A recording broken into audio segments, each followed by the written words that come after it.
रट्टा नहीं मारता था मैं, क्योंकि रट्टा मारूंगा अभी तो कल तो भूल ही जाऊंगा, कोई फ़ायदा है नहीं, फिर टाइम वेस्ट ही कर रहा हूँ। इससे बढ़िया जो समझ में आ रहा है वो समझ लेता हूँ। एग्जाम्पल में at the end of the after 5-6 minutes अगर टॉपिक ख़त्म हो जाता तो बाद में एग्जाम्पल पढ़ लेंगे।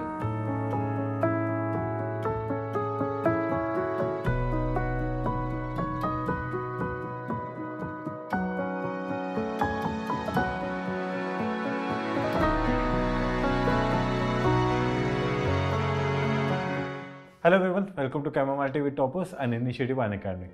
मेरा नाम है अक्षर। आज हम एक ऐसे टॉपर से मिलने वाले हैं जिनका नाम बहुत लोगों ने कमेंट सेक्शन पे लिखा है कि we want this person on chamomile TV toppers. Let's all meet Jashan Chhabra. Hi Jashan. Hi sir. Hi How all.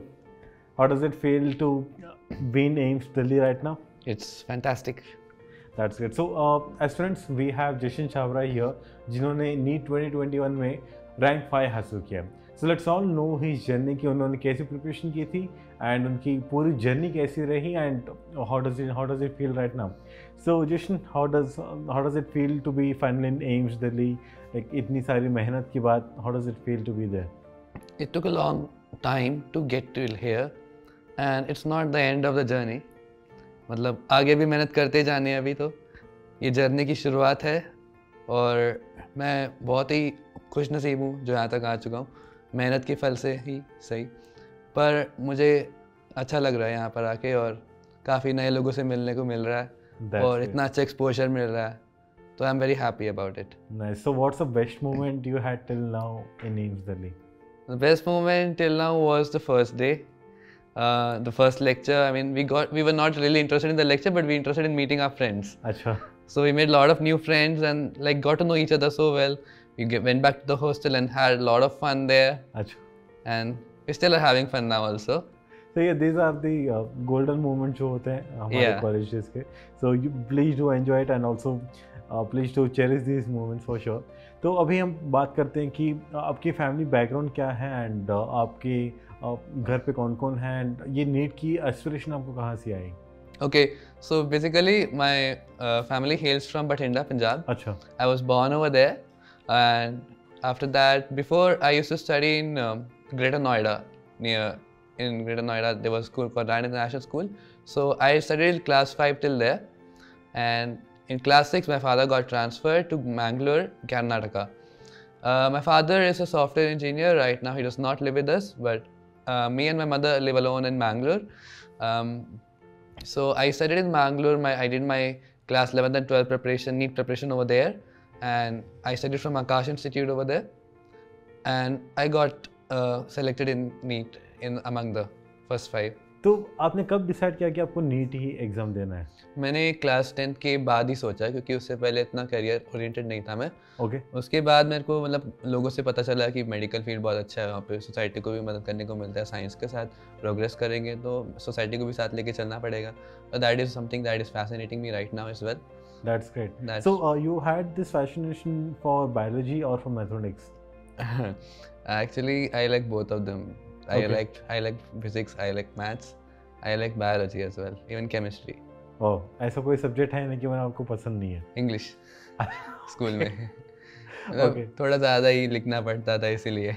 ऐसे राइटिंग, लेटर हाँ, राइटिंग बहुत ज़्यादा होता था, बहुत होमवर्क मिलता था।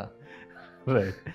Cool. So let's talk about your journey कि आपने कब स्टार्ट किया था प्रिपरेशन. तो आपने 10th के बाद 10th के बाद ही सोचा, 10th के 11th 12th में कोचिंग दोनों साल में कोचिंग लिया था। So how was the initial days? आप कोचिंग सेंटर जाते थे एंड आप घर पे भी पढ़ते थे एंड आपको हर दिन स्कूल भी जाना पड़ता था? स्कूल जाना पड़ता था। हमारा स्कूल 3 बजे तक होता था, तो 3 बजे के बाद मेरा घर सामने पास में ही था। घर में जाके 4 बजे 4:30 बजे चाय पी के बस लेके, सिटी बस होती थी वहाँ पे, और सीधा आकाश में कोचिंग सेंटर चले जाते थे। ओके. फिर 8 बजे वहाँ से उठते थे, 9 बजे घर पे वापस, खाना खा के 1-2 घंटा पढ़ लिया, सो गए। बाप रे, ये तो मतलब बहुत ही हेक्टिक शेड्यूल था आपका. बहुत ज़्यादा एंड हेक्टिक दिस था। कंटिन्यूड मतलब पूरे साल तक? पूरे साल चला, जब तक कोविड नहीं आया। कभी ऐसा लगा कि this is like very hectic या फिर आप इसे एंजॉय कर सकती है पूरे? पहले इनिशियल डेज में लगता है कि हेक्टिक हो रहा है, पर जब आदत पड़ जाती है, दोस्त भी साथ में, तो थोड़ा हमदर्दी फील होती है हम साथ की, तो हम उनके साथ भी ऐसा ही हो रहा है, तो चलो साथ में ही झेलेंगे। कभी ऐसे आप क्लास में भी बात क्या करते थे? क्लास में बहुत बात करते थे, टीचर के साथ भी बहुत बातें करता था मैं। ओके, स्कूल में होती थी? स्कूल में भी करता था। ओके, आई थिंक आपकी पूरी स्कूल की जर्नी बहुत ही अच्छे से गई है। एंड क्योंकि सेम स्कूल में मैं क्लास 10 तक पढ़ा था, सेम स्कूल में मैंने हाँ। कंटिन्यू किया था, तो मेरे को सारे लोग जानते थे वहाँ पे। That's nice, that's nice.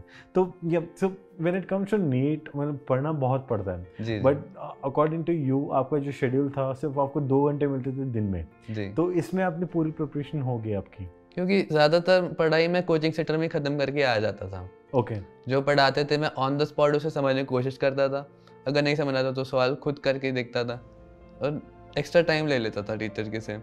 तो कभी जल्दी से ले लेता था स्कूल से, सीधा डायरेक्टली बस लेके चले जाता था। ओके। तो मतलब कि जो भी काम करना था मैं कोचिंग सेंटर और स्कूल में रह के ख़त्म करने की कोशिश करता था, ताकि घर में आके ज़्यादा हेक्टिक फील ना हो। Okay, so that's a very good thing. तो आप मतलब सब कुछ कोचिंग सेंटर में करके या फिर घर पे ही पढ़ के, स्कूल पे पढ़ के आप वहाँ पे उसे ख़त्म कर देते, लेकिन कॉन्सेप्ट क्लियरिंग हो या फिर नीट के लिए पढ़ना हो या फिर जो माइंडसेट भी रखना है नीट के लिए, वो सब वहाँ पे हो जाता था। एंड घर पे आप मतलब व्हाट वुड यू स्टडी, और लाइक उस दिन का पर्टिकुलर टॉपिक या फिर आपके पिछले वाला टॉपिक? ये डिपेंड करता, क्योंकि आगे आने वाले टेस्ट हुए करते थे तो उन टेस्ट को ज़्यादा प्रायोरिटी देता था। ओके। मतलब कि अगर कुछ टेस्ट नहीं है तो जो उस दिन का टॉपिक हुआ है उसे रिवाइज करता पहले, और जो बाकी रह चुके हैं उनको भी देख लेता था कि समझ लेता हूँ इनको भी, जो पहले छूट गए थे। तो कभी आपके ऐसे बैकलॉग हुए थे? बैकलॉग पहले हुए थे क्योंकि 11th में मेरी कजिन सिस्टर की डेथ हो गई थी, तो मुझे पंजाब वापस जाना पड़ा था उस टाइम। ओके। और उसकी वजह से काफ़ी बैकलॉग हो गए थे, जो मैंने वहाँ रहते रहते पूरे करने की कोशिश की है। ओके। मतलब दोस्तों से कॉन्टैक्ट थे मेरे, तो मैं उनसे नोट्स मंगवाता था, खुद पढ़ता था एक्स्ट्रा टाइम में। मतलब कि कोशिश पूरी की थी मैंने, बैकलॉग जितने कम हो उतने ही सही है। ओके, तो मतलब this would be covered in your tuitions and even at your school, right? So now अभी coming to the exam strategy, तो आपने कहा कि आपका फिजिक्स बहुत अच्छा था, तो आपने physics like in what way would you study physics? आपको मजा कैसे आता था? फिजिक्स मेरे को 11th में अच्छा नहीं लगता था, फिजिक्स मेरे को 12th में जाके अच्छा लगने, फिर मेरा स्ट्रेंथ वहाँ 12th में बना। Okay. When I started really understanding physics. मतलब ऐसा नहीं कि मैं पढ़ाई सिर्फ एग्जाम के लिए पढ़ रहा हूँ। अभी मैं आपको बता सकता हूँ प्रिंसिपल जो हमारे सामने से हो रहा है। एक होता है हाइड्रोस्टैटिक पैराडॉक्स, कि जो चीज़ों का प्रेशर सेम है वो सेम हाइट पे होंगे, जैसे आप इस केटल में देख सकते हैं, ये दोनों का लेवल सेम है। Even though they are two different shapes, इसका वॉल्यूम अलग होगा उसका volume, but still they are at same level because the pressure at the bottom is same. Okay. So I used to relate with real life, and when I started doing that, जब मैंने ऐसे relate करना शुरू किया कि physics तो is something which is happening near me only, ये कोई अलग दुनिया की चीज नहीं है, it is so easy to understand it if once you get the idea. तो ऐसे बहुत सारे बच्चों का प्रॉब्लम होता भी है कि when they clear 10th and come to 11th, physics उनके लिए मतलब है ना आउट ऑफ द वर्ल्ड लगता है। Because out of the world लगता है, क्योंकि नई चीजें आ जाती है एकदम से जो कभी पढ़ी नहीं होती। अभी हम एमबीबीएस करने आए हैं, हमें बहुत चीजें न्यू लग रही है, ऐसा लग रहा है कि जैसे फिजिक्स का बहुत बड़ा वर्जन हम दोबारा कर रहे हैं 11th में। तो ऐसा होता है क्योंकि जब आप गैप निकलता है ना, 10th और 11th का गैप बहुत ज़्यादा हो जाता है। ओके। क्योंकि एकदम से प्योर साइंसेस आ जाती है बीच में, जो हमने कभी की नहीं थी। करेक्ट। सो बट इसमें व्हेन ड्यूरिंग दिस पीरियड जब आपको चीज़ें समझ में नहीं आती है, that kind of becomes a backlog. या डिप्रेशन में हो, कभी काफ़ी लोग डिप्रेशन में चले जाते हैं। मेरे को भी थोड़ा स्ट्रेस बहुत फील होता था 11th में। मिड सेमेस्टर तक, मतलब मिड टर्म तक तो मेरे को बहुत स्ट्रेस रहता था। उसके बाद थोड़ा वेकेशंस मिला तो मैंने वेकेशंस को यूटिलाइज किया है अपनी फिजिक्स को सुधारने के लिए। कैसे सुधारा आपने? लाइक मैंने उसको एनसीईआरटी की तरफ से ज़्यादा पढ़ना शुरू किया था, क्योंकि एनसीईआरटी में बेसिक्स क्लियर हो जाते हैं। सेल्फ रीडिंग किया, बेसिक्स क्लियर किए अपने पहले से। Okay. तो उसके बाद कोचिंग मटेरियल तो था, उसको बाद में रेफर किया, उनकी एमसीक्यूज बाद में सॉल्व किए। पहले एनसीईआरटी को मैंने समझ लिया था। Okay. क्योंकि वही बेसिस होता है कि जो भी हमारी अंडरस्टैंडिंग होगी फिजिक्स की, मेरे को एनसीईआरटी से मिल गई थी। Okay, so that helped you even for the 12th। तो आपने मतलब आपकी पूरी यही स्ट्रेटजी थी कि मतलब आपने सेल्फ स्टडी प्रिपेयर किया, एंड देन उसके बाद you started preparing for the examination towards NEET, right? So now coming to the chemistry part, या फिजिक्स में ही आपके मतलब ऐसे कोई टॉपिक्स थे आपको बहुत ज़्यादा डिफिकल्ट लगते थे नीट के लिए, एग्जाम के लिए? Have you not figured out how to study biology for the pre-medical exams? Well, I have been there in that place, but come out of it to realize that you can enjoy the subject too. And I can show you how you can do the same. Understand the fundamentals and become a master in biology. Over the course of 1.5 years, I have helped over 100 students clear the pre-medical exams. Learn with me and you will be able to score 340 plus in biology. I am Pranav Pundarik and I teach live for pre-medical exams on Unacademy Plus. मुझे motion जो vectors वाला topic होता था मेरे को initially बहुत difficult लगता था, मतलब मिड टर्म तक तो कुछ समझ में नहीं आया था। तो जब मतलब कि एट द एंड जब मैं पढ़ने लगा खुद से, किसी मतलब कि इतना खुद से ही पढ़ना था उस टाइम, तो कोई चारा भी नहीं था। और तो जब खुद से समझने की कोशिश करने लगा, डरना, जब मेरे को मेरी मम्मी ने बहुत मोटिवेट किया था कि डरना नहीं है, डरना नहीं है, डरेगा तो कुछ समझ में नहीं आएगा। तो धीरे धीरे मेरा डर मैंने खुद से ख़त्म करने की कोशिश की, और जब डर थोड़ा कम होने लगा तब समझ में आने भी लगा। अच्छा, और now let's talk about chemistry. तो केमिस्ट्री आपने कब कैसे आपकी पढ़ाई रही केमिस्ट्री की, एंड आपकी स्ट्रैटेजी क्या थी? केमिस्ट्री की 11th और 12th मेरे लिए आसान ही रही थी, मेरे को इतना टफ लगा नहीं था केमिस्ट्री का, क्योंकि मेरे कोचिंग के टीचर भी बहुत अच्छा पढ़ाते थे और मैं समझता भी इजीली था केमिस्ट्री को, क्योंकि ज़्यादातर चीज़ें तो मतलब बेसिक्स तो हमारे 9th 10th में करा देते थे केमिस्ट्री के, जैसे मोल कॉन्सेप्ट होता है, कुछ रिएक्शंस ऐसे होती है जो हमें 9th 10th में हिंट मिल जाता है। तो मतलब कि उसको उसके बेसिस पे मैं अच्छा कर पाता था केमिस्ट्री में। ओके, एंड आपकी inorganic chemistry was good enough? Inorganic chemistry में क्या होता है, ज़्यादा फैक्ट्स मेमोराइज करने होते हैं, तो वो जितना मैं पढ़ता था एनसीईआरटी से मेरे को इतना अच्छा ईजी हो जाता था बाद में। Okay, and what were the books that you referred for chemistry? Books that you refer? Book strategy. Books for chemistry, I referred basically NCERT and Akash coaching material. That's okay. And the same goes for physics and biology. Yes, yes. So NCERT is the base कि आपको वही पढ़ना चाहिए. Yeah. Basically. तो ऐसे chemistry के लिए आपने ऐसे कुछ स्पेसिफिक स्ट्रैटेजी बनाई थी कि मतलब ये सारे टॉपिक्स में पढ़ लूँगा पहले एंड देन फिर मैं दूसरों में जाऊँगा? नहीं, जैसे हमारे कोचिंग और स्कूल में फ्लो चल रहा था, मैं उसके फ्लो के हिसाब से चलने की कोशिश कर रहा था। That was sufficient. That is sufficient. And आपकी रिवीजन स्ट्रैटेजी क्या थी केमिस्ट्री के लिए? मतलब कि टेस्ट जो भी होते थे, पीरियोडिकली टेस्ट होते थे, तो पहले थ्योरी रिवाइज करता था और बाद में न्यूमेरिकल्स सॉल्व करने की ज़्यादा ज़रूरत नहीं थी मेरे को, कि पहले को सॉल्व कर चुका था। तो उनको मतलब कि गो थ्रू कर लेता था और समझ लेता था कि ऐसा क्वेश्चन है तो ऐसा फार्मूला अप्लाई कर सकता हूँ, ये लॉजिक अप्लाई कर सकता हूँ, कुछ रिएक्शन ऐसी तो बैलेंस करनी पड़ेगी पहले, फिर जाके लिमिटिंग रिएजेंट लगाना पड़ेगा। तो मैं पहले सोचता था कुछ करने से पहले। So that was one strategy that helped me, like while solving the numerical. Okay, and that's actually very interesting point. तो ऐसे और से कौन से ऐसे नए टैक्टिक्स हैं, मतलब जो टैक्टिक्स जो आपने यूज़ किया था that will be helpful for the student? तो आप would you like to speak about? Physics के बारे में एक बात बताना चाहता हूँ कि फिजिक्स में इमेजिनेशन बहुत इंपॉर्टेंट होती है। ओके, तो मेरे को इमेजिनेशन करने का शौक रहता है, क्योंकि मेरे दोस्त फिजिक्स में बहुत इंटरेस्टेड थे और हम लोग हमेशा थियोरेटिकल फिजिक्स की बातें करते रहते थे, और मतलब कि इमेजिनेशन बिल्डअप करी जाएंगे उतना ईजी हम क्वेश्चन को समझ पाते हैं। ओके, तो जैसे अभी कोई मेरे को इलेक्ट्रिसिटी का क्वेश्चन देगा, wires are bounded and all that, तो मैं पहले इमेजिन करूँगा कि क्या बताना चाह रहा है क्वेश्चन मेरे को। उसके जब मैं इमेजिन कर लूँगा, सही से समझ लूँगा कि ये पैटर्न हो रहा है, तो मैं आराम से सॉल्व कर सकता हूँ। ओके, उसमें कोई रॉकेट साइंस नहीं लगती उसके बाद में, सीधा imagination. This helped you a lot even during the initial preparation. ठीक है, so now coming to the biology. Biology में आपका पढ़ाई कैसा रहा? बायोलॉजी में इजी था, एनसीईआरटी से तो पढ़ता था मोस्टली, क्योंकि एनसीईआरटी इतनी मोटी थी, उसको पढ़ना ज़रूरी था। कितने दिन लगे आपको कंप्लीट करने में? टाइम तो लगा था, बहुत टाइम लगा था, क्योंकि स्कूल में एक चैप्टर चल रहा था, कोचिंग में और चैप्टर चल रहा था, तो मतलब डिसोरिएंट तो हो रहा था उस टाइम, दोनों तरफा थोड़ा स्ट्रेस भी हो रहा था। But I was trying to go with flow, कि जैसे चल रहा है चलने दो, मैं कोशिश करूँगा अपनी तरफ से। दोनों तरफा मैनेज करना चाहिए मुझे। ये मेरे लिए आगे जाके हेल्पफुल भी रहेगा अगर मैं 2 चीज़ें मैनेज कर पाऊँगा अभी। ओके, तो मतलब कि बायोलॉजी में एनसीईआरटी पढ़ता था, ज़्यादा रट्टा नहीं मारता था मैं, क्योंकि रट्टा मारूंगा अभी तो कल तो भूल ही जाऊंगा, कोई फ़ायदा है नहीं, फिर टाइम वेस्ट ही कर रहा हूँ। इससे बढ़िया जो समझ में आ रहा है समझ लेता हूँ। एग्जाम्पल में at the end of the after 5-6 minutes अगर टॉपिक ख़त्म हो जाता तो बाद में एग्जाम्पल पढ़ लेंगे। एग्जाम्पल तब समझ में आ जाएगा ना, क्योंकि हमें टॉपिक समझ में आ गया। करेक्ट। तो वैसे पढ़ता था बायोलॉजी में। And would you give mock test along with the preparation, या फिर वो सेपरेटली देते थे आप?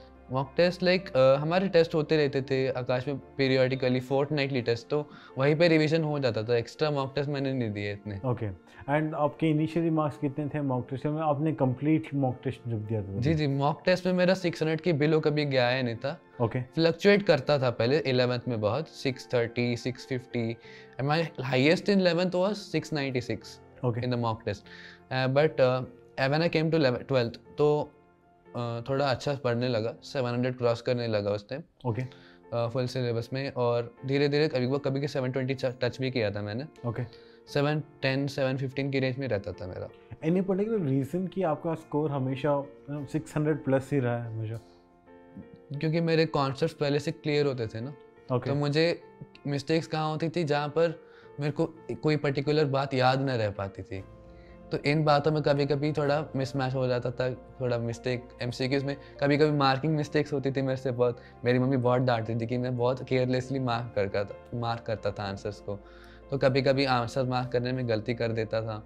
But at the end of the day मुझे अपनी गलतियाँ रियलाइज़ हो जाती थी और मैं अगले दिन के लिए उनको समझ लेता था। तो ऐसे इफ़ यू OMR की बात करें तो आपने कितने क्वेश्चंस अटेम्प्ट किए थे एंड वो इमीडिएटली अपने सारे OMR में लिख दिए थे या फिर आपने सब कुछ करके एंड में आपने भरा? इन नीट एग्ज़ाम में तो मैंने पहले प्रिलिमिनरी मैंने 2 राउंड में किया था पेपर वो। Okay so first round I did not do OMR at all. मैंने पहले जो क्वेश्चन आते थे उनको बस पेपर में टिक मार्क करते गया, सॉल्व करके टिक मार्क कर दिए। केमिस्ट्री बायोलॉजी तो ऑलमोस्ट हो ही गया था, फिजिक्स के 10-15 कुछ क्वेश्चंस रह गए थे, उनको मैंने राउंड 2 के लिए छोड़ दिया था कि मैं अभी स्ट्रेस आउट ना हो जाऊँ।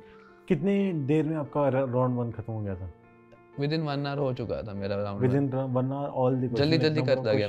हाँ, जो इजी लगे ना मेरे को पहले वो पहले खत्म कर डाले ताकि बाकी को ज़्यादा टाइम दे पाऊंगा मैं। So this was the strategy even for the mock test. जी, मॉक जी, टेस्ट में भी आप yeah. ऐसे करते थे, तो दिस एंश्योर्ड कि आपका 600 से ऊपर मार्क आए, या right? And would you go for any questions जो ऐसे ज़्यादा मार्क्स देते हैं या फिर like the easy subjects, or would you go like 1 2 3 sequence wise? I should like physics, I to start from physics. अच्छा तो मैं फिजिक्स से स्टार्ट करता था। बायोलॉजी से कभी कभी ट्राई किया था मैंने मॉक टेस्ट में, पर बाद में फिजिक्स के थोड़ा क्वेश्चंस छूट जाते थे, तो मैं आई थॉट कि मैं फिजिक्स ही स्टार्ट करता हूँ। Okay it would take lot of time for physics? Physics में टाइम लगता था क्योंकि न्यूमेरिकल्स पढ़ने होते थे तो लंबे लंबे होते थे वहाँ पे। एंड ऐसे कभी आपका लगा कि आप एक क्वेश्चन पे अटक गए एंड आप उसे सॉल्व नहीं कर पा रहे? लगता था। What would you do in such situations? वही जो मैंने नीट में किया था, क्योंकि जो भी मैंने मॉक टेस्ट में गलतियाँ की थी वो मैंने नीट में आके पूरी सुधारने की कोशिश की थी। कि मैं कभी कभी कुछ टेस्ट में अटक जाता था, थोड़ा 5 मिनट 10 मिनट वेस्ट हो जाते थे मेरे काफ़ी टाइम। ओके तो बाद में मेरे को रियलाइज होता था कि अगर मैं इस क्वेश्चन पे टाइम वेस्ट ना करता तो बाकी जल्दी से कर पाता और इसके लिए बाद में टाइम दे देता। ओके बट आपको ये पता कैसे चलता कि ये मूवमेंट पे मुझे छोड़ना चाहिए इस पर्टिकुलर क्वेश्चन को? तो मतलब कि जो क्वेश्चन मेरे को इमेजिनेशन में नहीं आ रहा उस टाइम, या फिर मेरे को फॉर्मूला क्लिक नहीं हो रहा दिमाग में, तो उस टाइम सोचने लगूंगा तो मतलब कि बाकी क्वेश्चंस का लिए जो ब्रेन एनर्जी थी वो वेस्ट हो सकती है, तो उसको छोड़ने में भलाई लगी तो मैंने छोड़ देता था थोड़ा बिटर स्वीट मोड में। अच्छा so that's actually very important point and it's very hard to do as well. तो आपने you mastered it, that's actually a very good thing. तो talking about your daily routine, आपने तो कहा था कि आपको दिन में सिर्फ 2 घंटे मिलते थे पढ़ने के लिए जी। तो ये मॉक टेस्ट आप उसी टाइम पे देते थे या फिर would you space some specific time for this? Okay, mock test तो हमारे कोचिंग सेंटर में ही हो जाया करते थे ऑफलाइन में जब 11th में थे। 12th में ऑनलाइन होते थे क्योंकि ज़्यादा टाइम मिलता था हमें, क्योंकि स्कूल का तो 2-3 घंटे ही क्लास होता था, तो बाकी टाइम मैं यूटिलाइज कर लेता था मॉक टेस्ट के लिए, क्योंकि कोविड टाइम से हमें बहुत टाइम मिला था सेल्फ स्टडी करने का और टेस्ट लिखने का।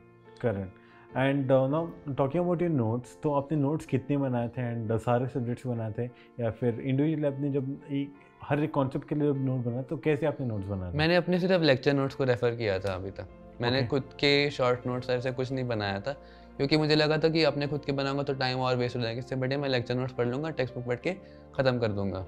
That would be enough. That would be enough for me. And जब आपको रिवीजन करना था तो आप कैसे रिवीजन करते थे? रिवीजन के लिए वही नोट्स तो मैं पढ़ चुका हूँ पहले, उन्हें पढ़ लेता था क्योंकि वो फास्टली हो जाते थे। अच्छा। और जो टेक्स्ट बुक के एंड में समरीज होती थी वो पढ़ लेता था। Okay okay. एंड आपका बोर्ड और नीट का प्रिपरेशन कैसे साथ में गया? बोर्ड एग्ज़ाम कैंसिल हो गए थे सर। ओके। तो मतलब कि प्री बोर्ड तो हमने 3 दे चुके थे स्कूल में, और मतलब कि ईजी था मेरे लिए क्योंकि मैं कोचिंग में पहले ही सब कुछ पढ़ चुका था और सिर्फ मैथ्स का मुझे प्रिपेयर करना होता था, जो मेरे को फिर भी अच्छा लगने लगा था 12th में आके। 11th में तो मेरे बहुत दूर था मैथ्स से, तो 12th में मैथ्स अच्छा लगने लगा तो उसके लिए टाइम देते था थोड़ा और वो भी अच्छे से कर लेता था, तो मेरे को इतना टेंशन नहीं था बोर्ड का। ओके। तो नीट पे ज़्यादा फोकस रहा मेरा। Okay. So like in last few months of NEET तो how was your mind state, आपको कैसे लग रहा था कि you know would you be able to crack it और would you be able to achieve so much in so and so rank? तो how was your mind set and आप मतलब अपने आप को उस दिन कैसे, उस टाइम पे कैसे अपने आप को संभालते थे? सो मेरे लास्ट few months से it was like work all day mode मेरा रहता था। और मेरे को बुरा भी नहीं लगता कि मैं पूरे दिन बस पढ़ रहा हूँ। मैं एंजॉय करता था अपनी स्टडीज़ को, ये मेरे लिए इंपॉर्टेंट था। रोज़ टेस्ट होते थे, 2 टेस्ट तो कभी कभी हो जाते, कभी 3 टेस्ट हो जाते थे। लिखते था पूरे टाइम। मेरे को अच्छा लगता था कि नए क्वेश्चन आ रहे हैं, कुछ लोग क्वेश्चन इंटरेस्टिंग लगते थे, मतलब कि सोचने के पॉइंट ऑफ व्यू में। मतलब मेरे को इतना स्ट्रेस नहीं हुआ। पर लास्ट मंथ जो था उसमें थोड़ा फील होता था कि क्या कर पाऊँगा मैं, क्या ये हो जाएगा मेरे से। मतलब कि आज तक तो सही करते आया हूँ, क्या मेरे से एंड एग्जाम में भी सही होगा कि नहीं। तो वो थोड़ा स्ट्रेस। एक दिन पहले कैसा लगा? एग्जाम के एक दिन पहले फुल चिल था मैं। जो भी स्ट्रेस लेना था मैंने पूरे महीने ले लिया, आखिरी दिन मैंने रिलैक्स किया। आपने स्ट्रेस को भगाया कैसे? मम्मी थी। मम्मी बहुत मेरे को मोटिवेट करती थी और मेरे जो केमिस्ट्री लेक्चरर थे मेरे बहुत क्लोज थे। अच्छा। और वो इतने मतलब कि लास्ट डे मेरे साथ आए थे वो, और उन्होंने मेरा मूड लाइटन अप कर दिया और मैं एकदम रिलैक्स हो गया। और उसी माइंडसेट के साथ मैं एग्ज़ाम लिखने गया और रिलैक्स मोड में ही लिखा मैंने पूरा exam. Nice, that is actually good. तो मॉर्निंग ऑफ द एग्ज़ाम आप तो एकदम फ्रेश मूड में थे एग्ज़ाम लिखने के लिए। तो जब आप एग्ज़ाम देने गए तो जब आपने पेपर देखा तो तब आपकी स्ट्रैटेजी तो यही थी कि फिजिक्स पहले लिखना है। जी बिल्कुल। तो when you started doing that, एक तो होता है कि मॉक टेस्ट होता है जो आप घर पे बैठ के देते हो, you are in a very comfortable zone. तो जब आप वहाँ पे देने गए, जब आप you apply the same strategy, was it the same जब आप mock test दे रहे थे? It was quite oppositely different because the questions were radically new to me that time. कुछ नई लैंग्वेज से आ रहे थे क्वेश्चन, तो मेरे को इतना आइडिया थोड़ा उस टाइम डर लग रहा था कि सही हो जाएगा कि नहीं होगा। आई वॉज डूइंग केयरफुली, मैं बहुत ध्यान से पढ़ के कर रहा था। I left 10-15 question for the end because मेरे को रिस्क नहीं लेना था एट दैट मोमेंट। मैंने केमिस्ट्री पूरा कर दिया, मतलब केमिस्ट्री और बायोलॉजी बहुत ईजी थे इस टाइम। मैंने वो दोनों ख़त्म कर दिए। एंड में जब बचे थे फिजिक्स के धीरे धीरे करते गया एक एक करके। At the same time I started marking OMR also. Okay. तो मतलब कि second round of the paper solving और OMR दोनों साथ में हो जाए, टाइम बचेगा। और तो ये होता गया। जब जैसे जैसे मैं आंसर्स वेरीफाई करता गया, जब सेम आंसर आ रहे थे, रिलैक्सेशन और बढ़ते जा रहा था, मतलब और चिल हो रहा था मैं, अब तो बढ़िया चल रहा है। सही है। तभी आपने कहा था कि आप हमेशा फिजिक्स करते थे पहले, तो फिजिक्स में ऐसे 1-2 क्वेश्चन आए थे जो आपको लगे कि बहुत डिफिकल्ट है? लगे तो थे, पर एट द एंड जब मैंने इमेजिन पूरा अच्छे से कर लिया, as I told you before, कि इमेजिनेशन जब हो जाती है सही से तो क्वेश्चन भी आराम से हो जाता है। अच्छा। और एक्चुअली मैं एक बात बताना चाहूँगा जो काफ़ी लोगों को नहीं पता, सिर्फ मेरे जाने पहचाने लोगों को पता, कि मैं रिचर्ड फेनमैन का बहुत बड़ा फ़ैन हूँ। ओके। वो भी फिजिसिस्ट थे। तो eight the and I was left with 1 question in physics. Eight the and जब मेरे से नहीं हो पा रहा था, I was like Feynman help me in this question now. So I waited 2 minutes till I got the idea. In 2 minutes I got the idea. I don't know how. So I clicked. So I was like, "Thank you, Feynman." That's actually interesting. So you idolize him as a mentor? Like he was like a, I don't know. You can call it a side ad, science dad. That's an interesting term. पहली बार सुना है मैंने ये term. तो जब आपने mock exam दिया था तो आपके I'm sure इनिशियल फेज में तो बहुत सारे एरर्स आए होंगे, तो आपने एरर एनालिसिस कैसे किया? Because this is a very interesting topic for lot of people कि वो जानना चाहते हैं कि कैसे एरर एनालिसिस करते हैं। एरर एनालिसिस में आपके टीचर का भी कंट्रीब्यूशन ज़्यादा मैटर करता है। मेरे कोचिंग टीचर्स ने बहुत हेल्प किया है इसमें। वो मेरे लिए स्पेशल सेशंस ऑर्गेनाइज करते थे एरर एनालिसिस के लिए, because they knew that I could do something in the exam. They knew that I could be like a topper, one of them, and they had great faith in me and I had great faith in them, and it was like a 2-way contribution from each side. And मैं भी पूरी अपनी तरफ से कोशिश करता था कि मैं समझूँ कि क्या मैंने गलती की है, कि मेरे से सिली मिस्टेक हुआ है, या फिर मेरा कॉन्सेप्ट क्लियर नहीं था, या फिर कैलकुलेशन एरर हुआ है। तो मैं चीज़ें क्लियर करता था और समझता था। Eight the end of the day मैं बिना किसी डाउट्स के साथ होना चाहता था। ओके।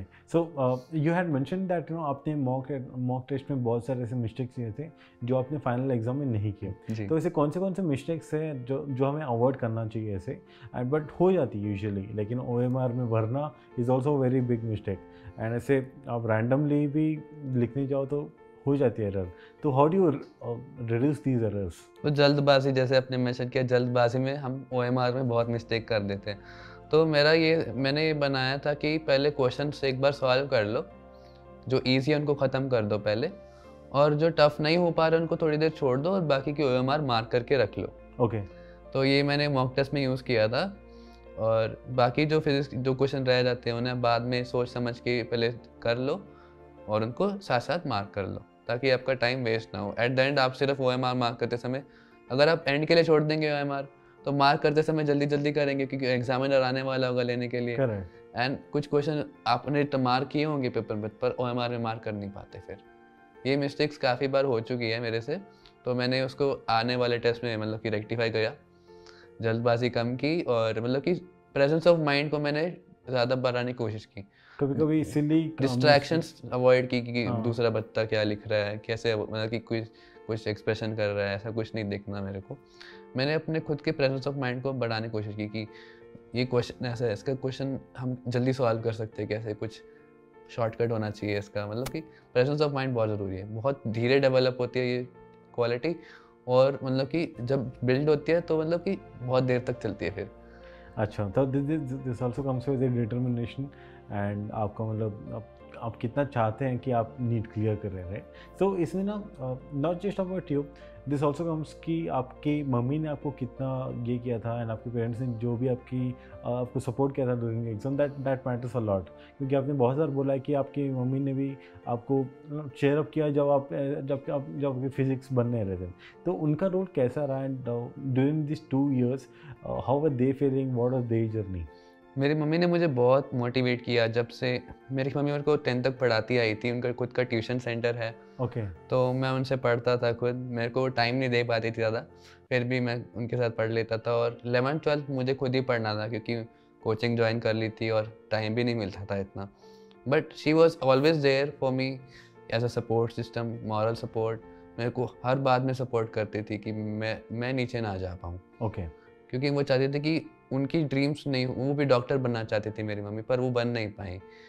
वो चाहती थी कि मैं आगे चल के कुछ करूं, ऐसा मेडिकल फील्ड में जाऊं। तो मेरा भी सपना अलाइन कर गया उनके साथ, और मतलब कि हमारी सोच मिल गई और हम ज़्यादा डिटर्मिनेशन और बढ़ जाता है। फिर मम्मी का सपोर्ट जब होता है तो मतलब कि किसी भी मुश्किल को पार करने की शक्ति मिल जाती है।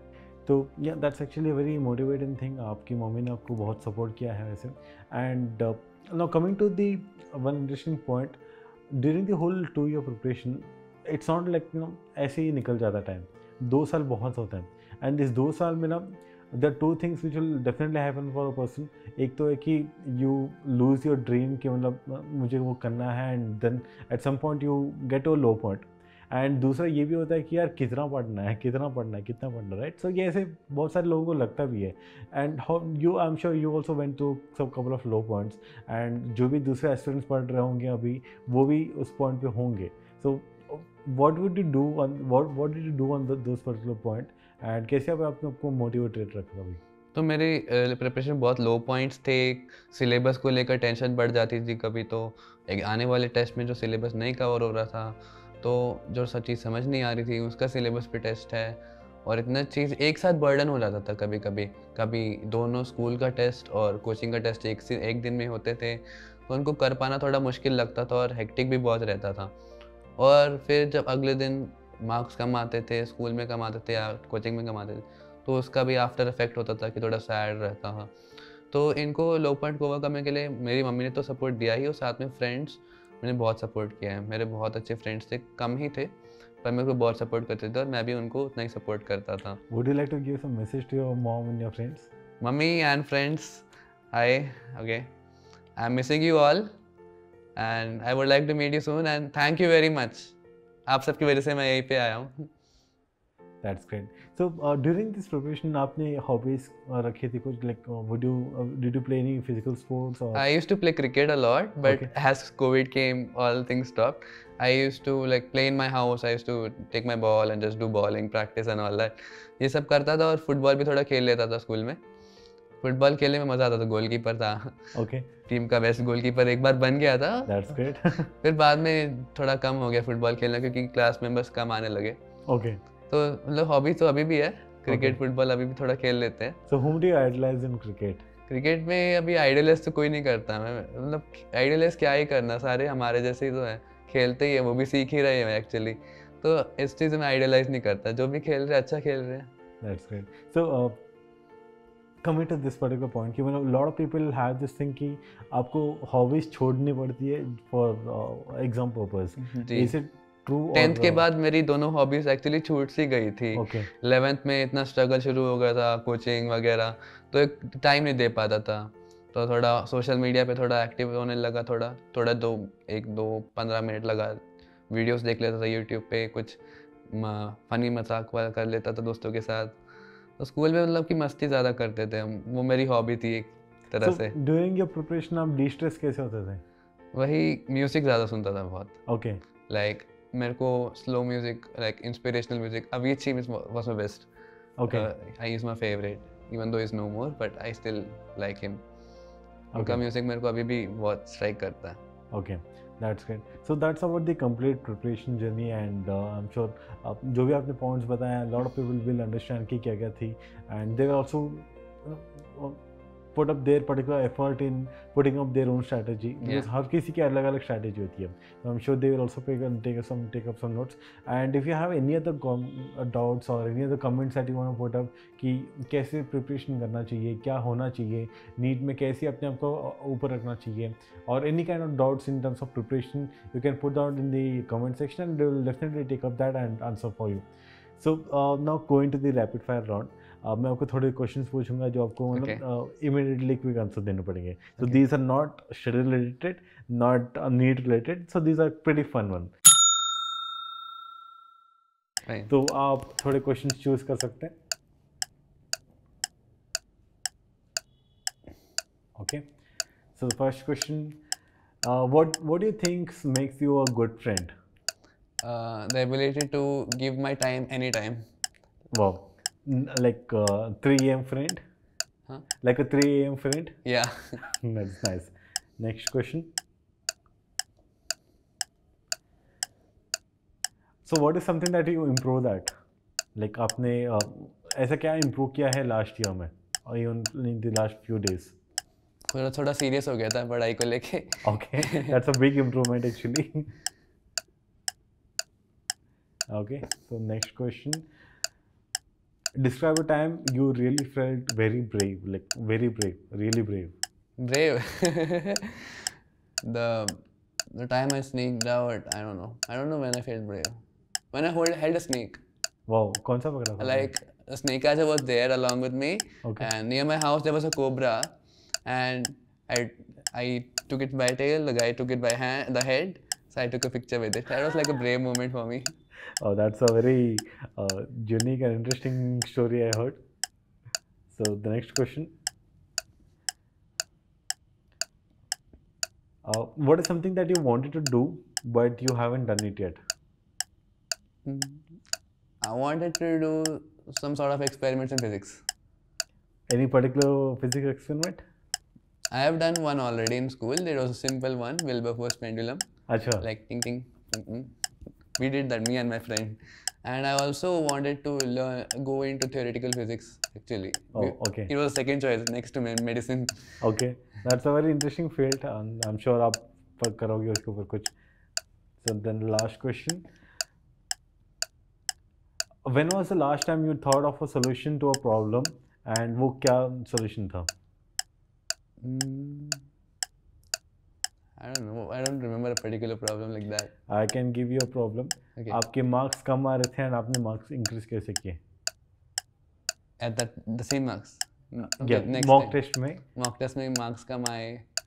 So basically, just gave myself a little break, so that I come out of that lowness, and just drifted myself away from all that sorrow. Went out with friends. Enjoyed at school, came back and started studying again for the next one. That's interesting. So yeah, that's the rapid fire round, and thank you so much for answering all the questions that you have that we asked, and I'm sure as students felt a lot of interesting points today. And as a token of appreciation, we have something from Unacademy. Thank you so much. Take it. Yes, you can keep it here. Yeah, thank you. Feel comfortable. Yes. So that's the whole interview that we had, and we are at the end of the interview right now. We do have a ritual जहाँ पे we ask a topper to tag another topper जिनकी story you would like them to share. So who would that topper be? I think it will be Lakshya Chauhan. He's my good friend at AIIMS, and he's very chill boy who likes studying also and also has fun. So his story is also perfect friend. Yeah.